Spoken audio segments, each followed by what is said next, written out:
De regreso en Visión Económica a las 18 horas.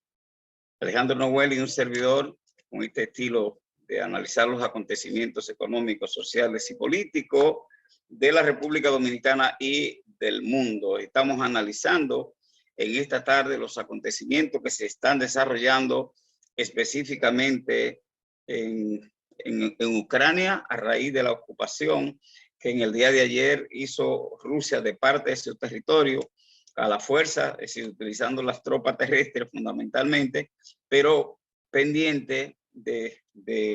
las ojivas y de toda la tecnología nuclear que tiene Rusia y que ha amenazado con utilizarla en el caso de que fuera necesario. Quiero hacer como una suerte de análisis de lo que esto implica a nivel global y de los impactos que esto puede tener en la economía dominicana, que el propio presidente se ha referido a que ciertamente este conflicto pudiera agravar situaciones económicas fundamentalmente para el caso de la economía de la República Dominicana. Hay un contexto, la Unión Europea se está reuniendo, ha planteado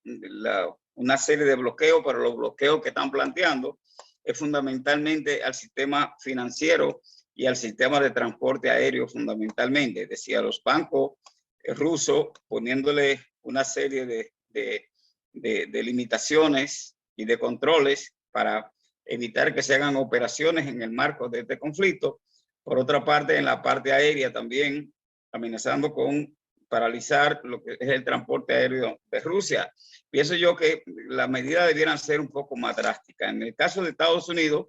que mantiene una posición firme respecto al rechazo de la ocupación de Ucrania por parte de Rusia, también no ha habido una postura a la altura que debía haber darse. El que tomó voz cantante fue el expresidente Donald Trump, quien ha planteado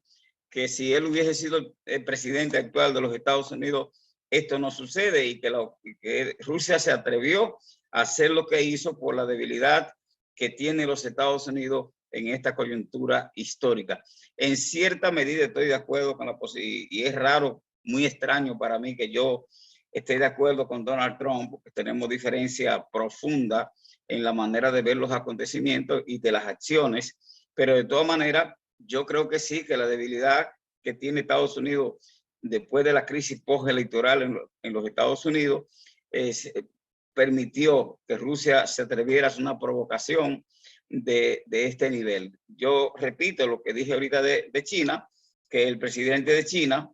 que si bien hizo un llamado a la concordia y a la negociación, que se resolviera este conflicto por la vía de la diplomacia, no ha fijado una postura contundente respecto a la geopolítica china con este conflicto que tiene lugar en Ucrania en estos momentos. La Unión Europea sigue sencillamente amenazando, por lo que Putin y Rusia parece que no ven una gran amenaza. La OTAN fijó postura, las Naciones Unidas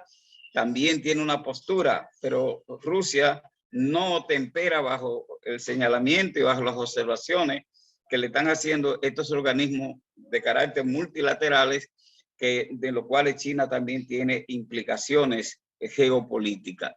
En el caso de la República Dominicana, obviamente que teníamos una crisis de un incremento en los precios de los bienes y servicios de la economía, llegando a tasa de inflación el año pasado sobre un 8,7%, y esto tenía una implicación también externa desde el punto de vista de que el incremento en los precios de los commodities y la materia prima eran parte del incremento de los costos de producción en República Dominicana, reflejado posteriormente en los bienes y servicios finales. Estoy hablando del incremento de los precios del petróleo, del maíz, del trigo, de la avena y de otros cereales, prácticamente de todo el conjunto de la canasta de los commodities a nivel internacional. Y en estos momentos, sabiendo que tanto Rusia como Ucrania son dos de los grandes graneros del planeta, eso va a implicar, por supuesto, un nivel de afección mayor a la presión de los precios internacionales de la materia prima. Y si esto se prolonga, entonces obviamente que tanto en lo que tiene que ver con el petróleo ya las acciones de las bolsas de valores a nivel de las 4 más importantes del mundo, de Wall Street, de Frankfurt, Tokio, entre otras, empezaron a moverse de una manera bastante volátil. Y esto, por supuesto, es una expresión de cómo pudiera manifestarse la crisis que tiene lugar en este momento en Ucrania con respecto a los precios de la materia prima, fundamentalmente del petróleo y de los alimentos masivos de la humanidad. La República Dominicana, entonces, pienso yo que tiene que ponerse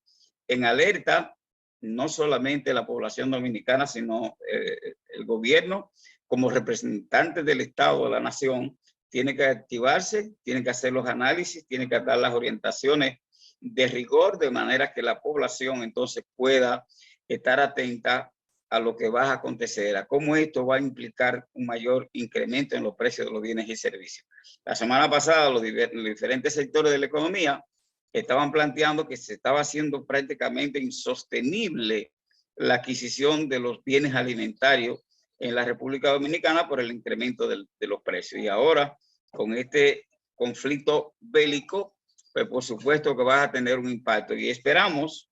que no haya niveles de especulación, porque todavía la guerra comenzó ayer, los conflictos están desarrollando entre ayer y hoy, y todavía no es tiempo para saber cuánto se va a prolongar este conflicto y en qué nivel va a afectar los precios de los commodities a nivel internacional, qué va a pasar con el petróleo, cuál va a ser el repunte o baja que va a tener en función de la guerra actual, y por tanto entonces no tiene necesariamente que darse de manera bruta un impacto en los precios de los bienes y servicios de la economía nacional. Pero sí pienso yo que debemos ir haciendo la reflexión de si ese conflicto se prolonga, porque todo indica que Rusia no tiene ni la capacidad ni la posibilidad de destruir a Ucrania, pero tampoco Ucrania está en disposición de rendirse así por así, lo que quiere decir que este conflicto se puede extender. Hasta ahora, todo se está dando en la parte este de Ucrania, fronterizo con Rusia, y también fronterizo un poco con Bielorrusia. Entonces vamos a ver la reacción también de los vecinos, que todavía no la sabemos. La única que yo particularmente he podido observar directamente fue la del presidente de Bielorrusia, que expresó su voluntad de poner sus territorios y sus espacios a disposición de un diálogo entre Rusia y las autoridades de Ucrania, que posiblemente esto se dé en el marco del fin de semana o a principio de la semana que ya se avecina. Alerta, entonces, estamos ante una economía de guerra. Esto va a tener una implicación. Los Estados Unidos están preparando su contraofensiva, porque si bien habían anunciado y sabían que Rusia iba a ocupar, porque lo dijeron públicamente, hasta anunciaron fechas de cuándo se iba a dar, y hubo mucha coincidencia entre la fecha que plantearon los Estados Unidos y la fecha en que ocurrieron los acontecimientos de la ocupación o la invasión del territorio de Ucrania por parte de las tropas rusas. Entonces vamos a esperar que este fin de semana se pueda un poco vislumbrar, porque hacer análisis puntuales y acabados respecto a un acontecimiento que aún se inicia, pues puede ser un poco fuera de contexto, y que lo que termine sucediendo sea muy distinto a lo que nosotros estamos valorando en esta tarde y en estos momentos. Así anda entonces la situación del mundo. Todas las miradas, toda la postura, todos los gobiernos están pendientes de en qué va a terminar esta situación entre Ucrania y Rusia. Ojalá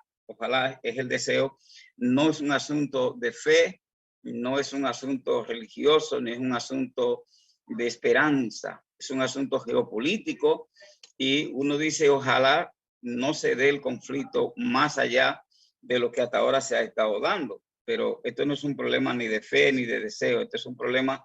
de geopolítica, de intereses económicos, de intereses políticos y militares entre estas dos naciones. Rusia no puede darse el lujo de perder su hegemonía en el territorio de Ucrania, porque ciertamente, históricamente, Ucrania ha sido el granero de Rusia, donde se producen la mayor parte de los cereales, que son la base de la alimentación mundial y específicamente de la población rusa. Esos acontecimientos nos llevan a mantenernos al tanto, a mantenernos al día respecto a lo que termine aconteciendo en esa zona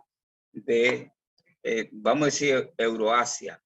donde están colocados estos países. Creo que el señor director puso más o menos el mapa y ustedes se pueden hacer una idea de dónde está Rusia, de dónde está Ucrania, fronterizo, dónde está Bielorrusia y dónde están los otros países que conforman esa franja donde está el 30% de las reservas mundiales, tanto de alimentos como de otras materias primas, incluida el gas natural, el hierro, el níquel y otros materiales que son de alto interés geopolítico. En la República Dominicana, ¿qué pierde o cómo se impacta? Bueno, el 38% de todo el hierro y el hierro y el aluminio y otros metales que se importa, el acero que importa la República Dominicana, 38.5% viene precisamente de Ucrania. Nadie se imagina que ese nivel de dependencia prácticamente, estamos hablando de casi la mitad de nuestras importaciones de unos bienes estratégicos como es el hierro, el acero y el níquel, que uno pueda, el aluminio, perdón, que uno pueda de repente enterarse de que ese es el nivel de relación comercial que tenemos con nosotros, un pequeño país con ese territorio. Ucrania tiene alrededor de unos 44 millones de habitantes, un problema serio porque el gobierno llamó a la población civil a integrarse y según las informaciones que ya salen en las agencias de prensa internacionales, alrededor de unos 100,000 ciudadanos han tomado las armas que le han entregado al gobierno de Ucrania para la defensa de este país, y eso entonces le da una trascendencia a este conflicto, porque en vez de ser un conflicto militar, se convierte en un problema cívico-militar, es decir, al vincular a la población civil en estos asuntos. A esa decisión, Rusia ha respondido llamando a los soldados, llamando a estos combatientes civiles a que no se escuden detrás de sus esposas, de sus hijos, de sus ancianos, sino que depongan las armas. Parece que Rusia quiere hacer la ocupación pacífica, cosa que no se le va a dar, a mi manera de ver la cosa, bajo ninguna circunstancia, porque la primera situación que se presentó, ya hubo una reacción por parte de Ucrania y que está ahí fresquecita. Vamos a la pausa y regresamos con la agenda informativa de Visión Económica en este viernes 25 de febrero del año 2022. Ya regresamos.